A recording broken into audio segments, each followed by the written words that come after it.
Dy miq vullëtuan së bashku përmes një shkretëtire të panë. Rruga e tyre ishte e vështirë, duke vënë në provë durimin dhe lidhjen e tyre. Në një moment, ata debatuan ashpër. I zemëruar, njëri shok e goditi tjetrin në fytyrë. Shoku që u godit u ndje thellësisht i lënduar. Pa thënë asnjë fjalë, ai u ul në gjunin dhe shkroi diçka në rër. Ai shkroi: "Sot, shoku im më i mirë më goditi me shuplak." Ata vazhduan udhëtimin e tyre. Më vonë, arritën në një oazë. Ndërsa notonin, shoku i tij që ishte goditur filloi të mbytej. Por shoku i tij e nxori shpejt, duke i shpëtuar jetën. Pasi u shërua, shoku i shpëtuar këtë herë nuk shkroi në rër. Ai gjeti një gur të madh dhe gdhendi me kujdes fjalën e të.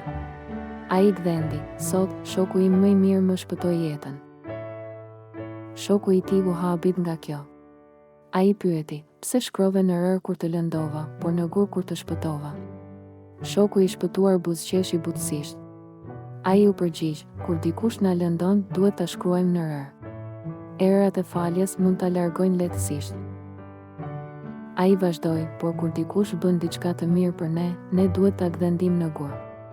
Asnjëherë nuk mund ta fshij kurrë." Ky veprim i thjesht u mësoi atyre një mësim të fuqishëm. Falni dhimbjet shpejt, duke i lënë të veniten si fjalët në rër. Mbani mend mirësitë për gjithmonë, duke i gdhendur në zemrën tuaj si fjalë të gdhendura në gur.